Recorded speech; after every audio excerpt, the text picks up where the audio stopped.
major, we have two main topics. We have our traditional approve the minutes, and then we have other business. But we have the extended school master plan study, which we'll talk about is the one major, first major, and then Emery Grover building study is the second one.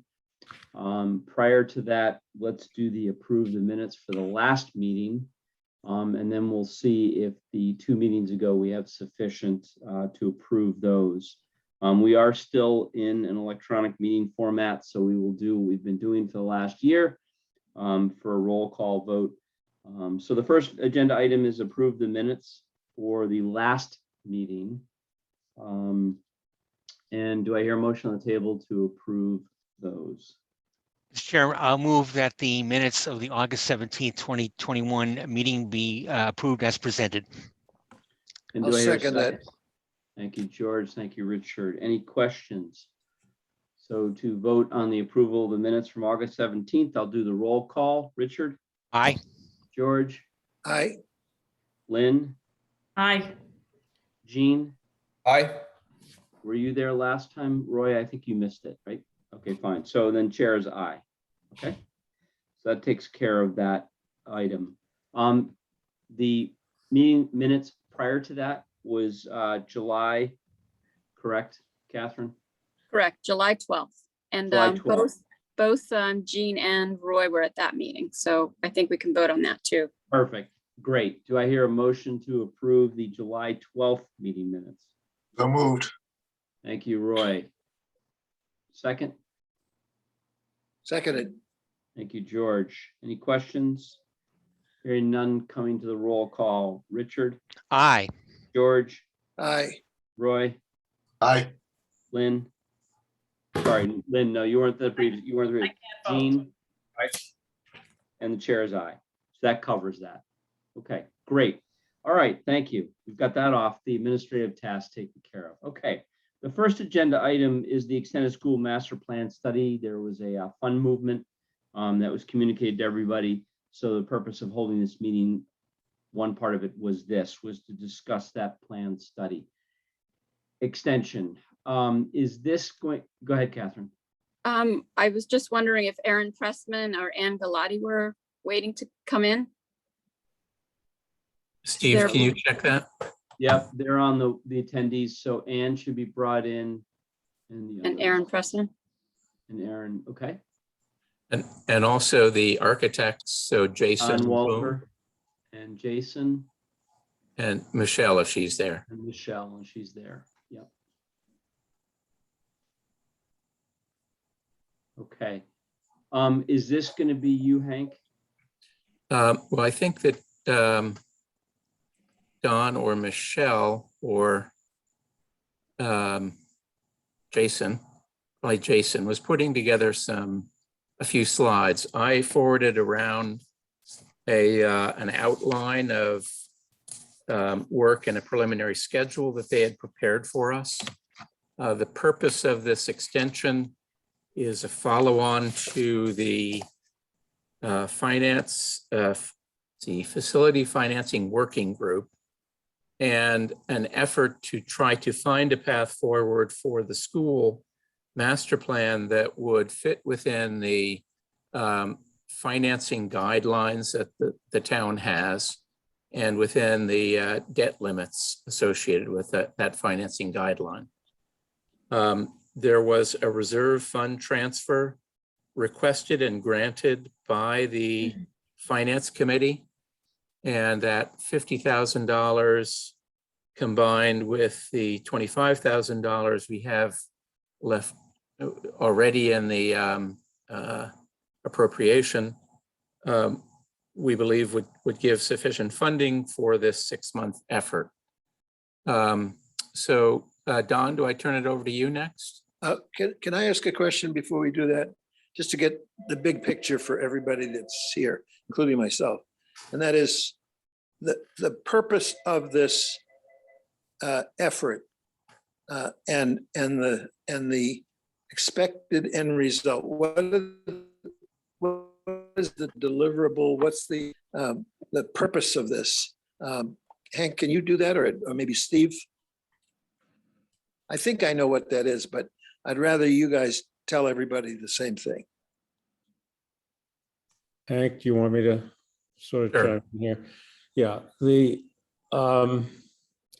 the purpose is, as Hank sort of brought it up, with the scenarios that were presented in the original report and with the lead project, which was voted on by school committee, the burden on the town in terms of funding the program was onerous to the point where it concerned the finance, the working group, and a desire to determine or figure out a way which can defer some of the costs, maybe even eliminate some of the costs that have been identified, was desirous. And with discussions that took place between Doran Whittier, ourselves, school department, certain aspects of reviewing what could be done became desirable enough for the finance committee to set aside a amount of money, which, coupled with the additional funds that are available to this committee,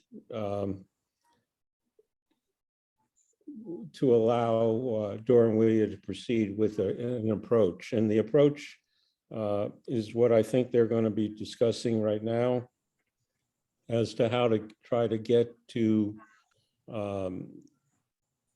a position where we can relook at how we spend the money, in what method we spend the money, to achieve the results that were defined in the school master plan. So one of the real objects then is to find a way that we can continue to move forward on the master plan, Hey, George, will allow us George, to George, have just a project. Hello? George, can you hear me? Yes. Yeah, your phone's going in and out, or your connection is. So I don't know if you need to reposition it, but I know you're sharing some thoughts, and I think they're coming partially. Okay. across. Can you hear that now? I Can you hear me it now? Yeah, we'll try it with that way. Thanks. Okay. Essentially, it's to allow us to identify some parts of the project that make sense to move forward with, so the project isn't a dead stop for the next few years, but has some forward momentum, as opposed to the idea of not starting it because you don't have enough money to consider the whole project, as I understand it. So I would assume that the end result of this would be some kind of a plan that would make sure that we can move forward with some aspects of it, whether it's at Mitchell or at the Pollard, as opposed to the plan as proposed in the master plan. I think that's correct. That's what Finance Committee is looking for, something more palatable. Right. Now, embedded in that approach, Is that essentially it? that's my understanding, George, but embedded in Okay. that discussion is a very important decision that has to be made, whether Pollard or whether Mitchell become the lead projects in an approach to achieve that. And that's going to be a lengthy discussion as well. And hopefully the response to that will be better understood through the effort that Doran Whitty is going to embark on.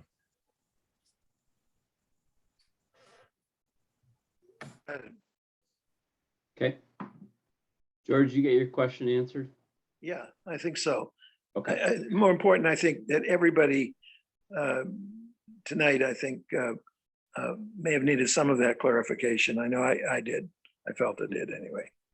and if I could be presumptuous in this conversation, is that we're here to hear how they're gonna lay out to go about this. We're not in problem-solving mode and giving solutions today. I think there's a lot of work that's been done.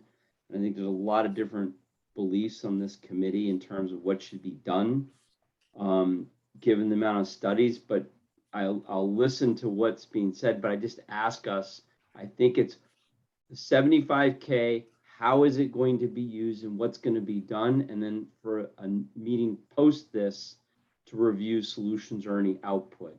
If I'm incorrect, let me know, but I just want to make sure we stay on point with hearing how this is going to be done.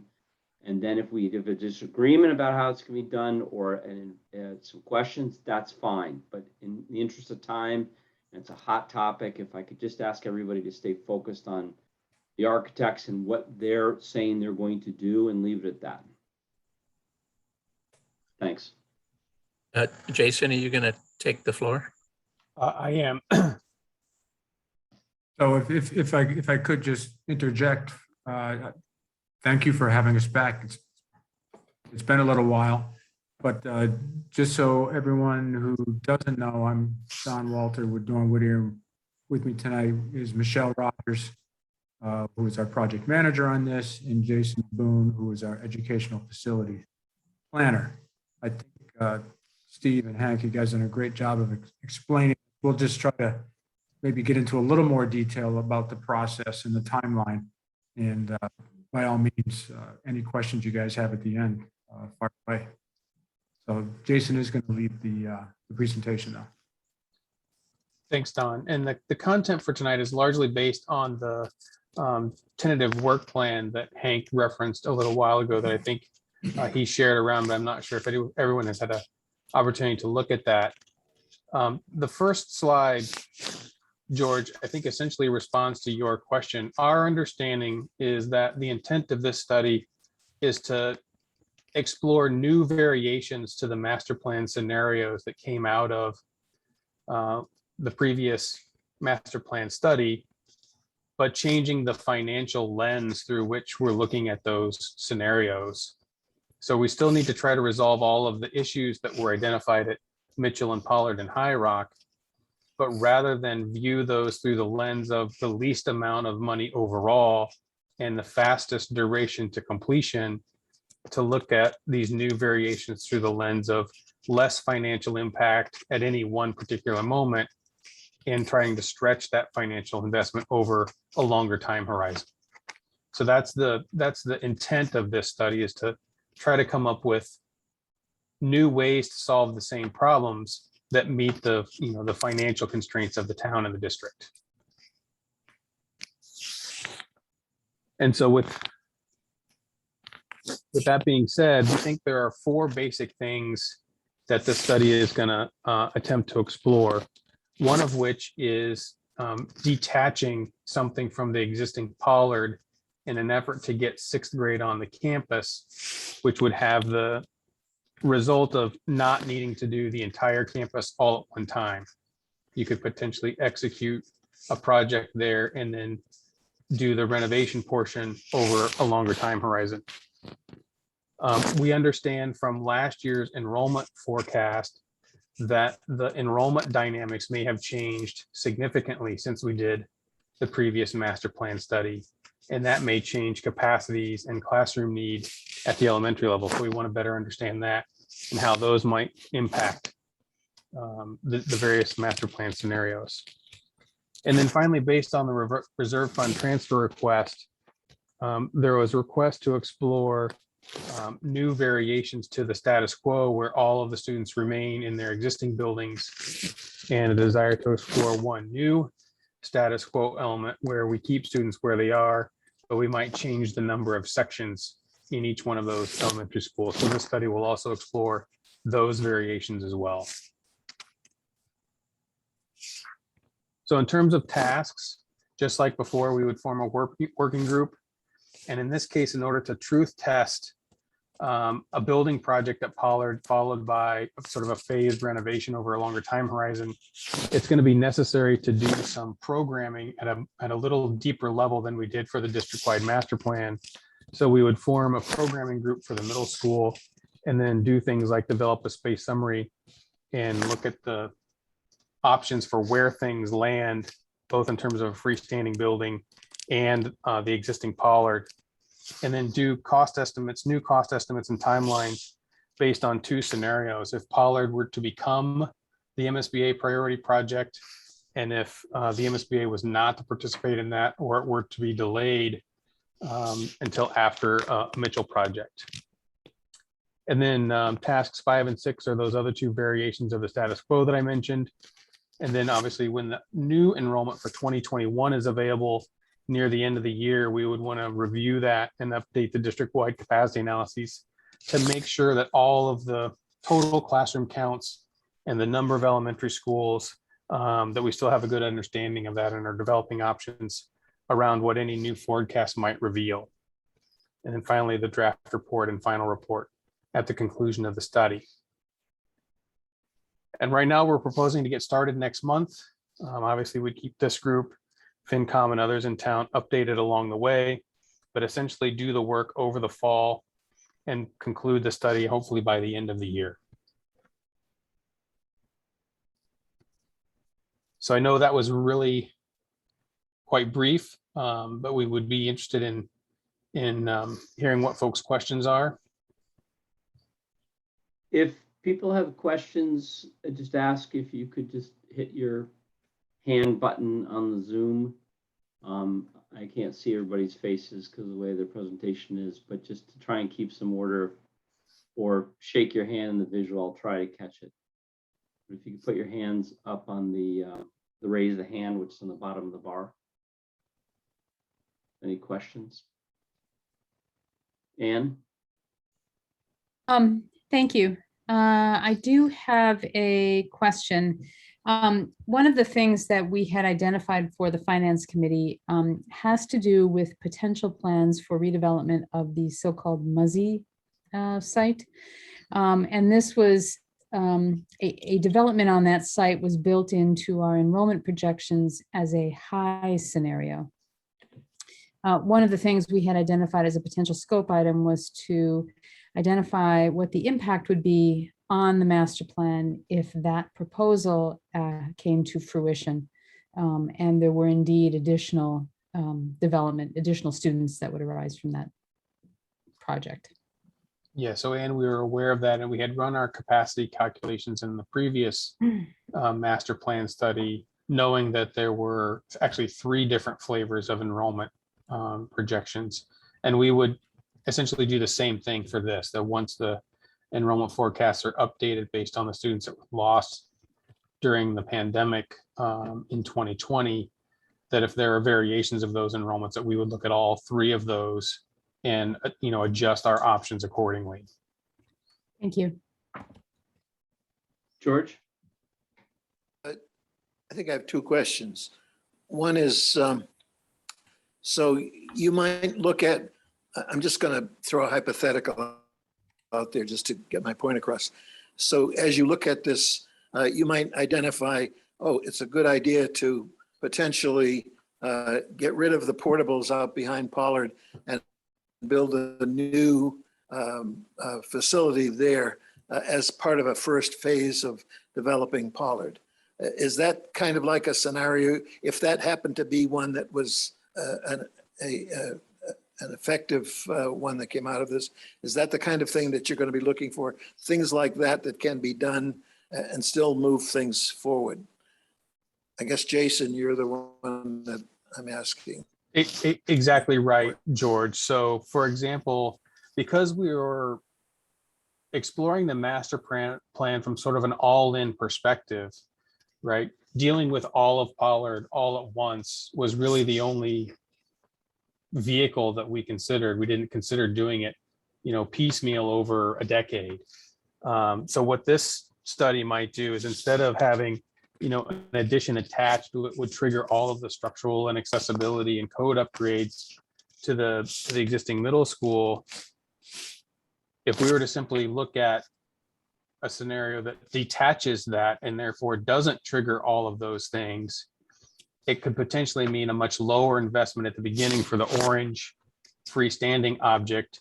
And then the renovations could be phased in the existing building over a much longer time horizon. So that's Right, an you could- example of you could moving the essentially- master plan along without having to do Right. the whole thing all at once. So you could essentially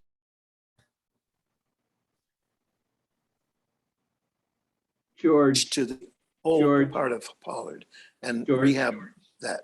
Yeah, I'm not trying to solve problems. I'm just trying to no, understand no, George, the sorry. concept. You're breaking up, and I want to be fair to you, and what we're trying to I'm hear sorry. you, and you're breaking don't up. understand wanna why. Make sure you get your point across.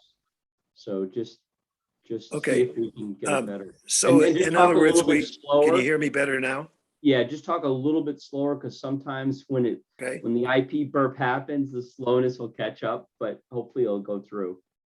Go ahead. how is that? Is that a little better? Yeah, let's try it. Okay, my point is that I thought that's what you were looking at as a possible scenario. Things like that could be broken out separately and still give some forward motion to this.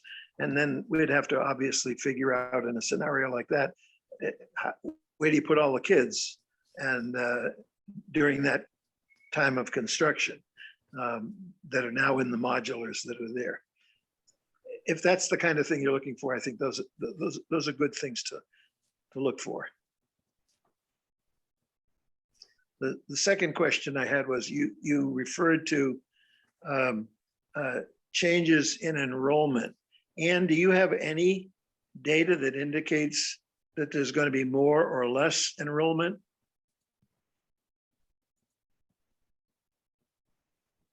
So, so far we are slightly under, as McKibben had projected. We're still getting our enrollment numbers in. It's a little bit premature to answer that question. I think one of the wild cards is what might happen to the Muzzy site, because that could potentially add, 250 units or some large number to the town that would result in quite a few additional children. So just as basis of comparison, George, we don't have the new enrollment for this upcoming cycle yet, but we've already taken the enrollment forecast that was done late last year. And this is a diagram of what the potential impact could be. So the top forecast represents what we had to work with in our master plan in 2019. And the bottom one represents the forecast as of 2020 as a result of COVID. And so this scenario is exploring whether or not all of the Mitchell population could fit in the High Rock facility. And what the bottom graph represents is that forecast falls well in the middle of the capacity of High Rock by itself. So if the new forecast is anything like this, then it may change, the number of classrooms needed across the elementary district. We want to make sure we understand that as we develop these updated scenarios. George, does that answer your question? Did we lose George? George is on mute.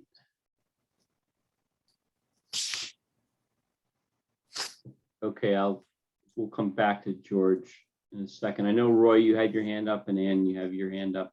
Are you, but hold on a second, Roy, for 1 second, just, I don't know if Ann, you were going to respond as a follow-up to what was just discussed, or you have a separate question? It's a bit of a follow-up. Okay, so if I may, Roy, I'll just go to Ann quickly. Just as a caveat to the enrollment projections that we had asked McKibben, our demographer, to give us 2 different enrollment scenarios given COVID. One was sort of a what would happen if we continue with COVID, but in a very physical distancing kind of environment. It was the scenario that we experienced this year. And we experienced a reduction of about 200 pupils this year. Parents deciding to keep their students home instead of sending them to kindergarten, other parents deciding on a private school solution and other things.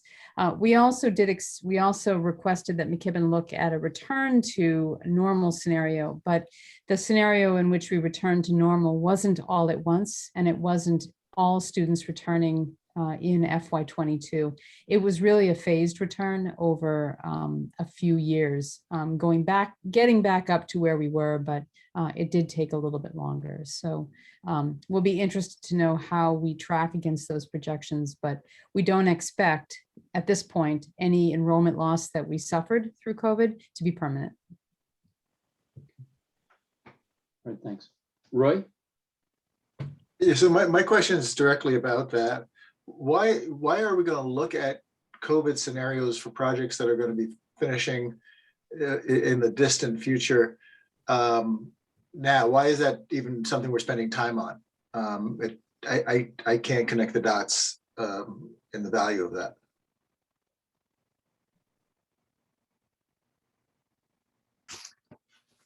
So for example, Roy, I think what McKibben is finding across the country is that even when students start to return, that it's never going to be 100% of the students that left.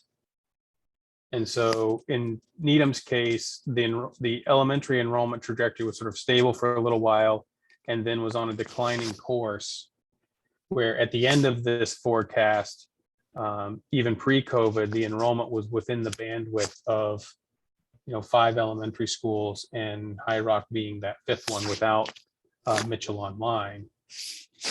And so what we would expect, even if students return, that trajectory is going to be a little shallower all the way across. And what it might do, for example, is offer a window of construction for something that may reduce swing space. It may reduce the size of what we would ultimately be building. And we just want to, look at options with our eyes wide open relative to enrollment, because COVID may have a long-term impact on the forecast. It seems like, yeah, so I respect that's clearly a possibility. I don't feel that it's, I think we should plan for a normal trajectory because we just don't know what COVID's going to be. And so that's my only thing. I think we put ourselves behind the 8 ball by doing that. It just feels like energy. It's a guessing game that isn't worth time in my, uneducated opinion. I wouldn't factor that. There's just not long enough data on this. Now we might be to a second pandemic by then, right? We don't know what the hell's going to happen. So I just wanted to express that, but I will go with the support of everybody else here. Yeah, and we ultimately don't know yet, Roy, but what looking at the enrollment forecast may do is buy time. If part of the town's objective is to spread costs out over a longer time horizon, the immediate forecast, for example, may mean that you can afford to delay a Mitchell project until deeper in the timeline than trying to execute it at the same time with other projects. Yeah, my opinion is probably we shouldn't delay a Mitchell project. But again, by the time we get to it, it's far enough out that I think that the impact will have either be known or it will have waned. Right. I'm fine to stop this conversation at this point. You've answered my question. I appreciate that we're thinking about it. It's an important thing to think about. Thank you. Okay, thanks, Roy. Barry?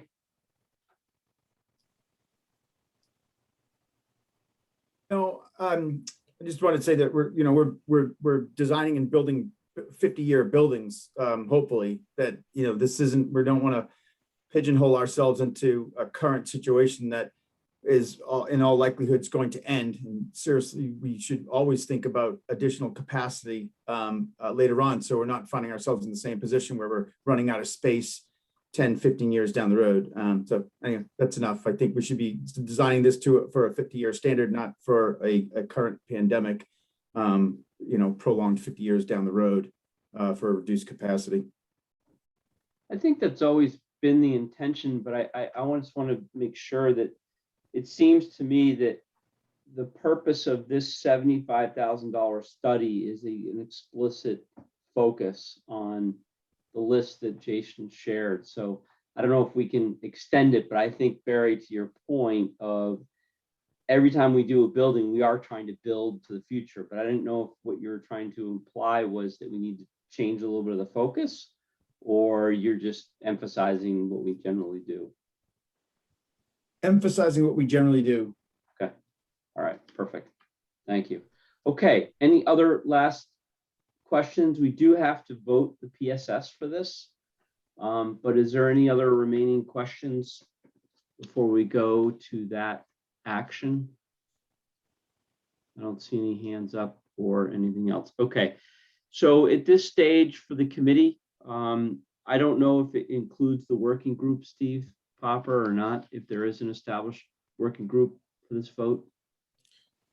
We have an outline for the components of the working group, but we do not have, we haven't gone through the process of selecting the members. We will we will likely have we will have a member of the PVC as part of that working group. I think that's correct, Hank, is that right? That would be the intent, and also, well, it was on the list memo that I sent around, but it would include the superintendent, school committee member or designee, student services superintendent, student learning superintendent, superintendent of finance and operations, the Mitchell, Hyrock and Pollard principals, director of facilities, and representatives from the building design and construction department. We would be coming back to the PPPC on a regular basis at certain milestones. And I think there was also a request from the finance committee that they be involved in some fashion or other. And so we would want one of them on the committee as well. But at this stage, we're just voting in the PSS. Correct. Post that, you will go form the working group, correct? Those are logistics, yes. Okay, thanks. Okay, so I will ask for a we'll put forth the PSS for Doran Whittier for $75,000 out of the architecture budget. Do I hear a second?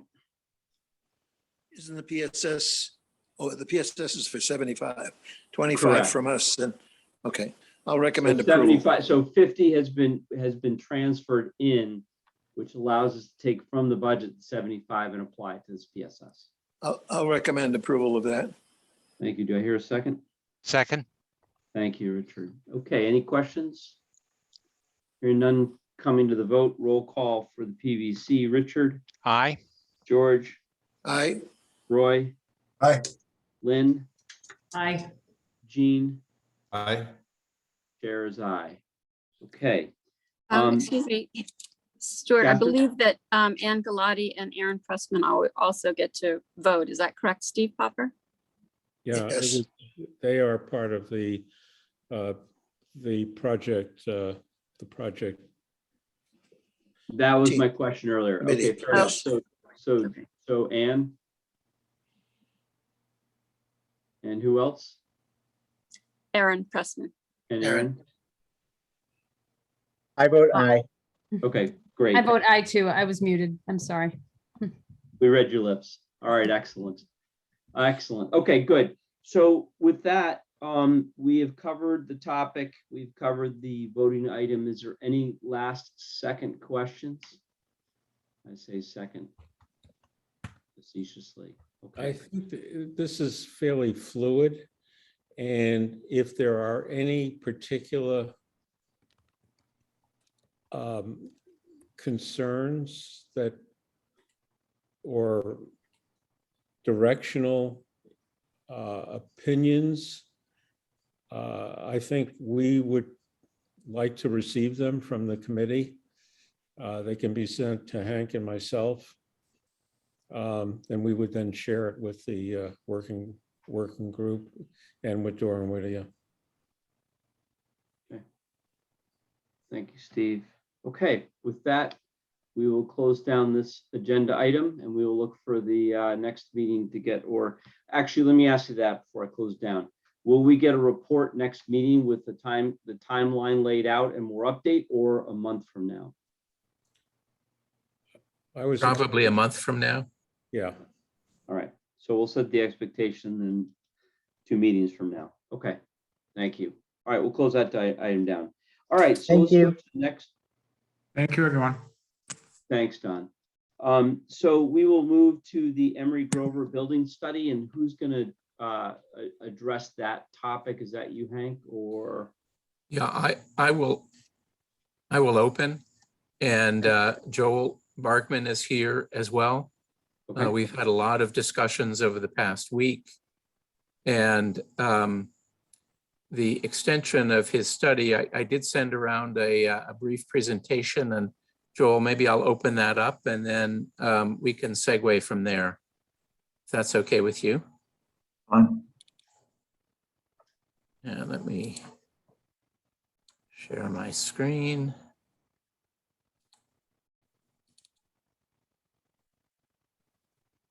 Yeah. Slideshow.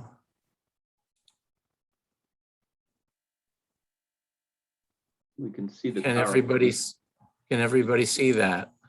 Yes, it's in the, you may want to put it in slideshow format, might be easier.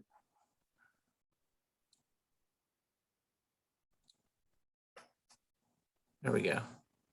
Yep.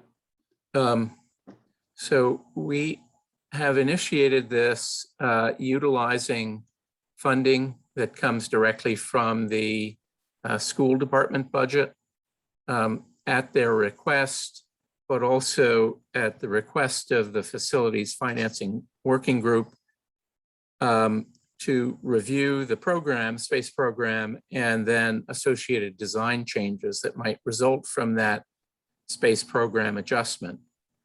The school department, working with us and with BH+A, reviewed potential program reductions that included the elimination of optional elements, i.e. bringing over the information technology to this location. They were also concerned about this location because they couldn't get full tractor trailer access, which they need in order to get the delivery of the computers that they get on a regular basis. And so instead, we would be looking to include that into a future school program. They've looked at certain open office plan options, which would reduce office requirements within certain areas, and sharing spaces like conference rooms, printing, file storage, et cetera, on a per floor basis rather than a per department basis. With those refinements in hand, having gone through 2 iterations on this, it was determined that the potential program could be reduced by about 1/3.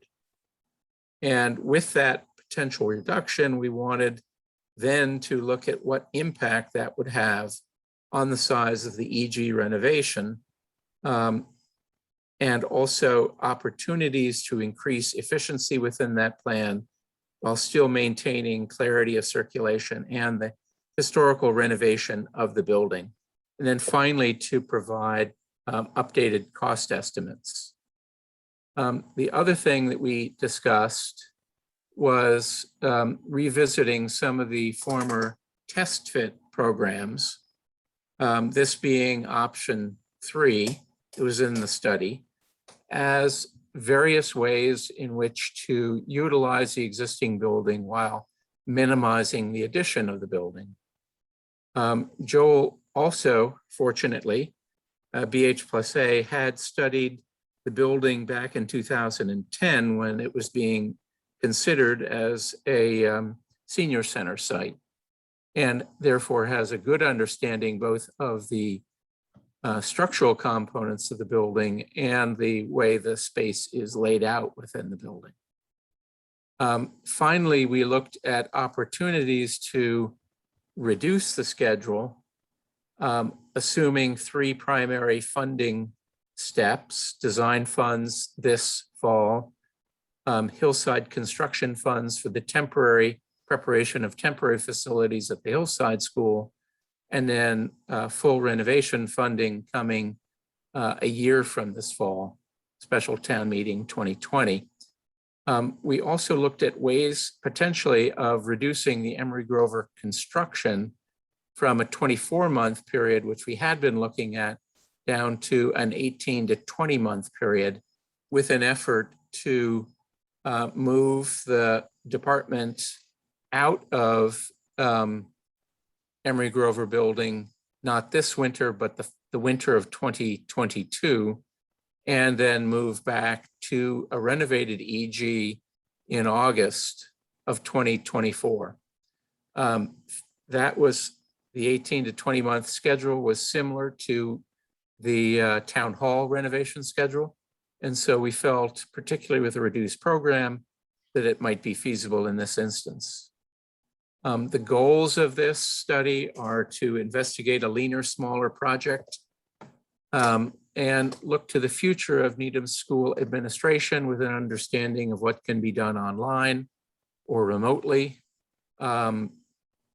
refine and reduce the program to make it more affordable from a total cost perspective, continuing to look at the renovation and reuse of the historic Emery Grover building, and the opportunity of securing CPC fundings for a portion of the construction, design and construction, that's directly related to the historic building itself.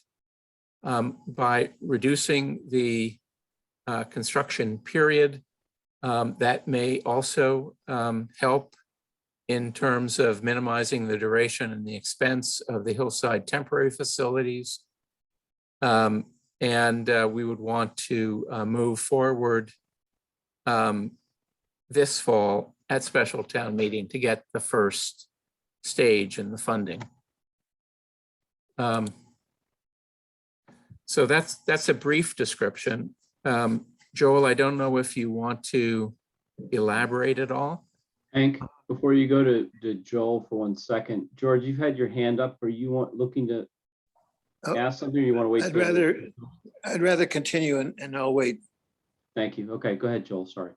I don't really have anything to add. It was a great overview. Okay. George?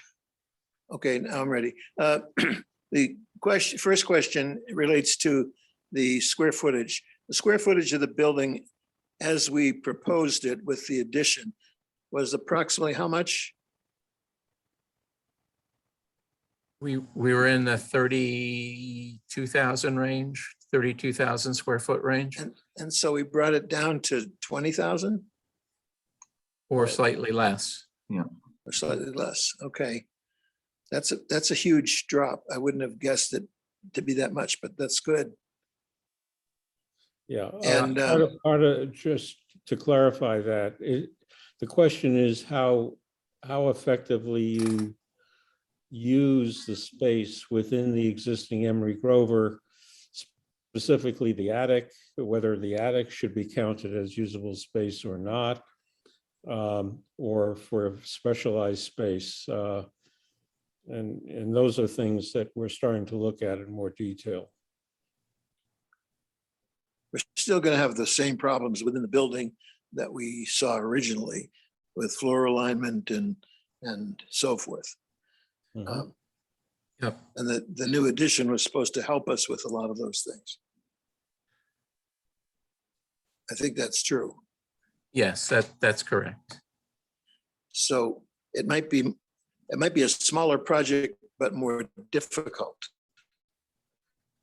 than the original project overall. That's my guess. Well, we The- I'd this- say it's not an easy project to make happen, but I think the, the reducing the program requirement and taking the IT out makes the problem a little bit like the building that Hank and Steve are in, where you have a common area and then you have some smaller offices within that common area. Sorry about George, that. anything else? The reason that works out is there are sort of smaller pods within Emery Grover that are 750 to 1,000 square feet. And the program that we've resolved with Ann and the superintendent works out. Transportation and food services is one department, human services is another department, and we can work those groups within these pods that sort of naturally have come out of the Emery Grover renovation. So, I mean, it was sort of a lucky thing to have pulled up the senior center renovation study, because it had looked at the building a little differently 12 years ago. And the other thing that we're changing in the study is coming in the side in one of the entry portals, the same entry that you use in the building now. That was how the senior center study approached it, and that seems to work out really well for this new program with the school department. So I mean, it's not easy, but we're optimistic. You all said, George? I had another question on Okay. the top of my head here, but I'm trying to remember what it was. Oh, yes, had to do with schedule. The intent is to do the modifications at Hillside so that the school administration can move out of that building in, what is it, June and July of 24? No, it would be November, December of. Move out of. out of Moving Hillside. back. Yeah, moving Moving back. back. Moving back would actually be in the summer of 2024. Yes, so July, August. The reason that caught my attention was that logistically, we don't know what's going to happen with the schools. And it might be, I don't know if it's possible to change that schedule, but it might be that we need that as some kind of swing space during the fall of that year. If you wait too long to move school department out of there, you don't have much time to do work in there to get ready for students coming in that fall. Maybe we've dismissed that idea, but that might show up as a possibility later on. So that's something to think about as we look at the schedule in the future. Because I think that we're probably going to be looking at scenarios that might need that space in that fall of that year.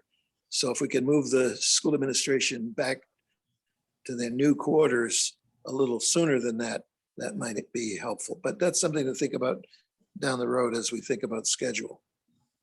I know Hank, that you has wanna reply to that? Yeah, the building commissioner has made it extremely clear to us that he would not allow educational use in that building unless there were significant comprehensive upgrades to the building. That would require full ADA accessibility, full sprinklering. It would become, right now it's in a business use. Educational use is much more restrictive. And so we cannot rely on that building without a good, 2-year renovation to it at substantial costs to be used for education. not even for any swing space, right? Not even not for even swing space. No. Okay.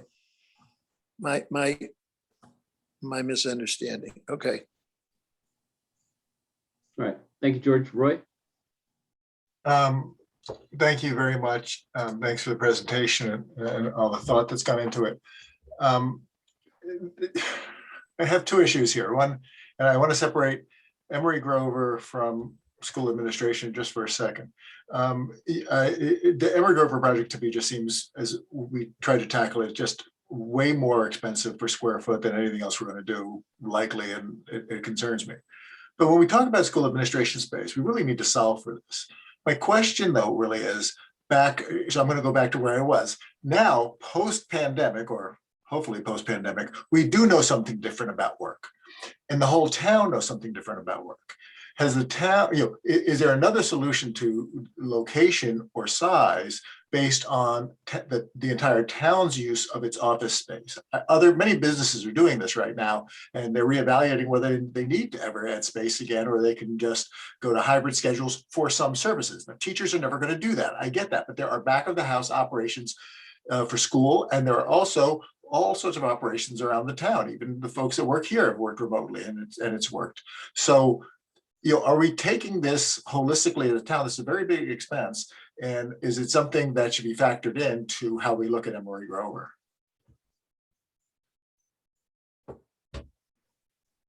I'll let Ann address that.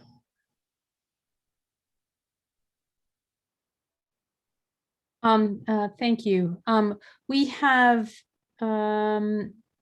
not explored the town's use of their spaces and the impact that remote work has had on general governmental services. I expect that will be a conversation that will occur during this coming year. We have begun to think about that for our school administration back of the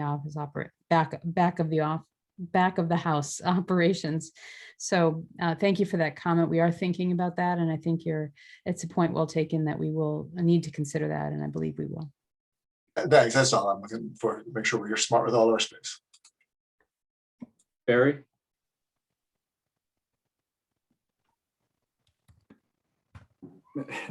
I like the way Roy thinks. I think the idea of sharing resources in the building to reduce spaces is awesome. It's a great forward way of thinking with new construction. So my question is, is the town looking at preserving part of the Emery Grover building to capture CPC money, or do people really think that trying to renovate a building at this age, given its dimensions and means and methods and construction material, is going to be easy to marry to brand new means and methods and construction? I've done it before. I know a few of you probably have too, probably a lot more than I have. It was difficult. It was expensive. And later on in life, maintenance wise, it wasn't the same as a single built construction. So I don't know if this was the consideration was, we're going to save part of Emery Grover because it's truly historical and there's no way the town's going to tear this thing down. Or it's really the getting some of the paying for some of this construction through CPC. Financially, it's ideal because of the CPC funding. So I didn't know what the mindset was for keeping part of this dilapidated building, trying to stick a new building onto it. Is that something Hank or Joel or Ann? I'm not sure who can answer that. Well, while they're thinking about it, I can offer a comment, which is there are a lot of people who agree with you, and there are a lot of people who disagree with you. I happen to be one of the people that would love to tear it down and start from scratch, but there are a lot of people in town that think this building is just the cat's meow and would love to keep it. So it's one of those things that's going to generate a lot of comment. Well, if I can add a comment, we did look at tearing it down and rebuilding it. And the initial cost of the projects were not far apart. And that sort of reinforced our position that the reuse, the adaptive reuse of the building had some merit in that it was not a shift in the financial burden. Now, the other factors of CPC, historical significance or aspects, those just added to the column in favor of keeping the building. So I think that had a lot to do with where I think the schools are, we are, in terms of moving down the path of an adaptive reuse of the building. Now, we are talking about a total gut of the building. I mean, it's basically, we're keeping the framing of the building, but all the systems, all the conduit, everything that it services the building would be redone. Including the roof, windows, repointing of the brick. It is on the National Register of Historic Places. And there would be at minimum a 6-month construction delay if we were proposing to tear it down. More likely it'd be a year. We don't know if that would result in lawsuits, which it could, and that could delay it yet further. So just saying, yeah, we'll tear it down, well, it's a lengthy process and expensive because we would have to fully remediate everything that's inside the building before we could consider tearing it down. So a lot of the same steps would need to be repeated, and that all adds cost to the project. If I may, just to bring us back in, most of that's been decided. Right now, what we're doing is determining with this study extension is with the reduction of program space and just seeing the impacts there. I don't think we have the ability to change this project per se, but in the confines of this PSS, I think that's what the focus is here. So I just want to bring everybody back in to that, if I may. Richard, sorry, Barry, did you get your answer, or you okay with what you got? Yeah, no, I did. I mean, Okay. some of the stuff I can talk offline too, but I just wanted to get everybody's opinion or whoever's, but Okay. thank you. Great, perfect. Richard? Okay, thanks, Mr. Chair. Just actually, first of all, wanted to just add to what Roy had mentioned before about the kind of the new business model going forward. My financial services firm in downtown Boston will be reducing its space, as a lot of employers are in downtown Boston. They're projecting about maybe 60 to 70% of the daily capacity being on premises at any time. They do that by reducing the floor space.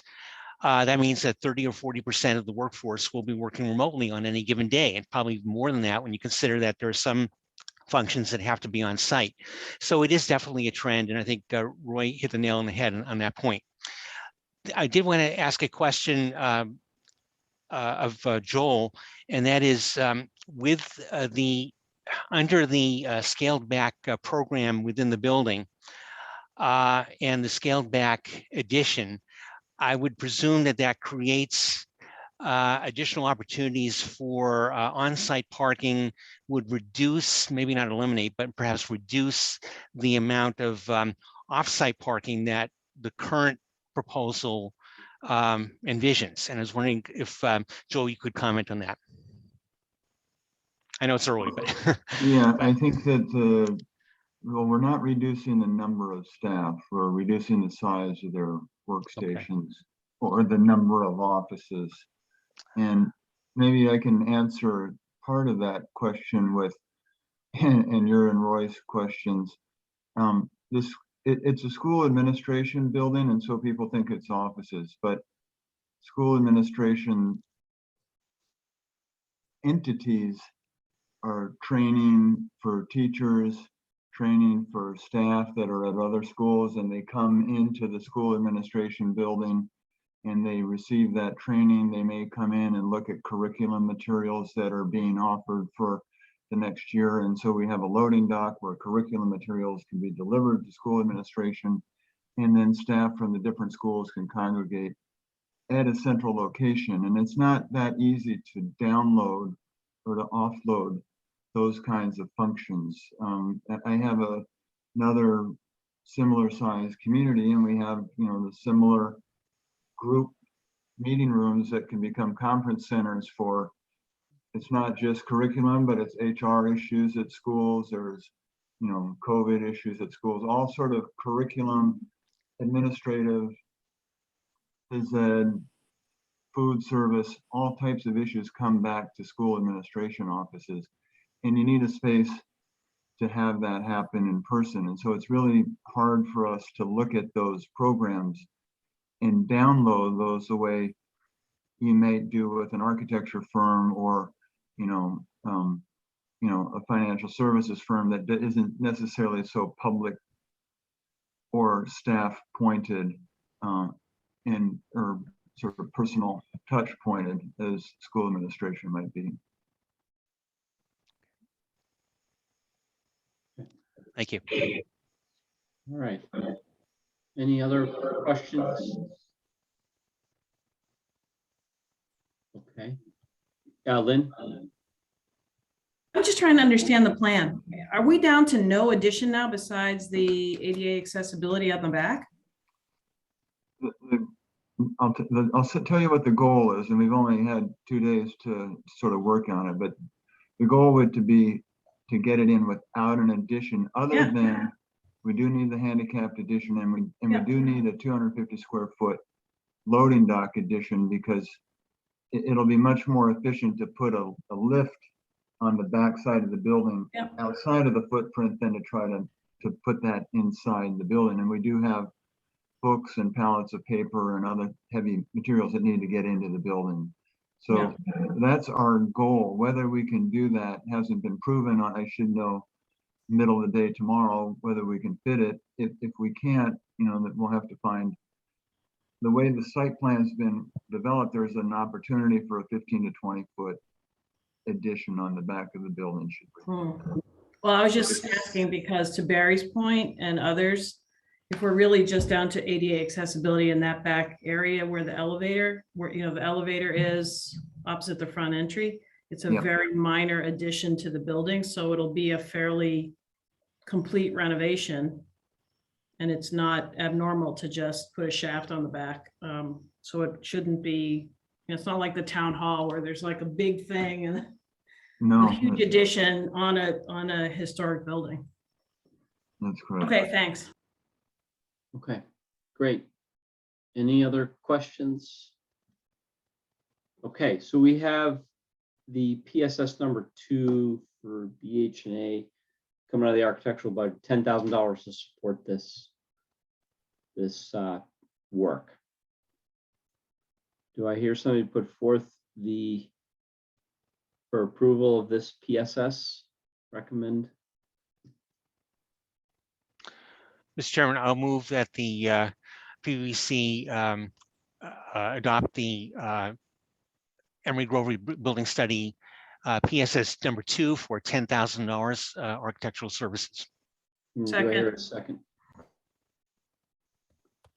Yes, second. Thank you, Lynn. Okay. Any questions? Hearing none, seeing none, coming to the vote. Richard? Aye. George? George, aye. Roy? Aye. Lynn? Aye. Jean? Aye. Is Anne and Aaron part of this as well? Catherine? Anne is. Anne?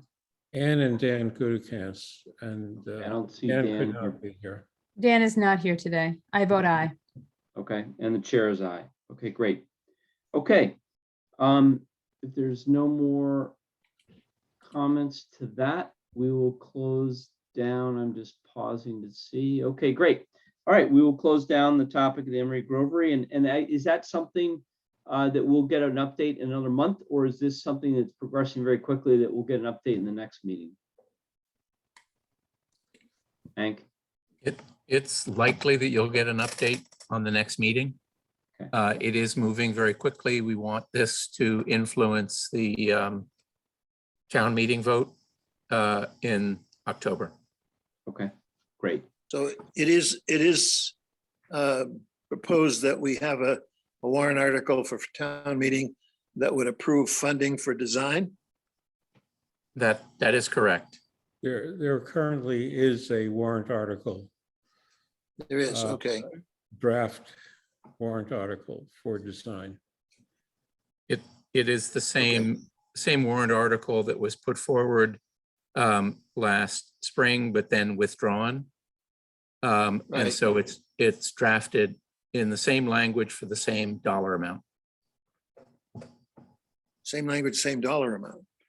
Okay, that's going to be a question someone has of why is it the same dollar amount if we reduce the size? We hadn't gone through that equation when it was submitted, but clearly it can be amended now that it's submitted. Okay, In any event, I assume we're going to be party to that, whatever that amount is and the logic behind it. Correct. Steve? Well, I just wanted to say that design money includes design for Hillside, Yes, and the scope on Hillside right now is being discussed with the building commissioner. There might be some additional scope added to that particular project. got it. I That just we'll- want to make sure that we ask for the right amount of funding and not too little and not too much. But, so I assume we'll hear about that sometime in September prior You- to town meeting. Yep. Great. Okay, so we'll close down the Emery Grover Building Study agenda item. And that brings us to, and thank you very much for the architects, Joel and others. Is there, the only thing left now is the agenda item PVC other business. Is there any other business, Steve, that we need to cover or anybody from the committee?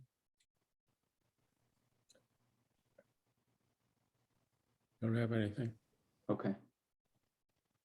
All right. Then I'll call the closure of the PVC meeting. And we'll see everybody next time. Have a good week, everybody. Thank you, everybody, for all your work. Thank you. Great. Thank Take care. you.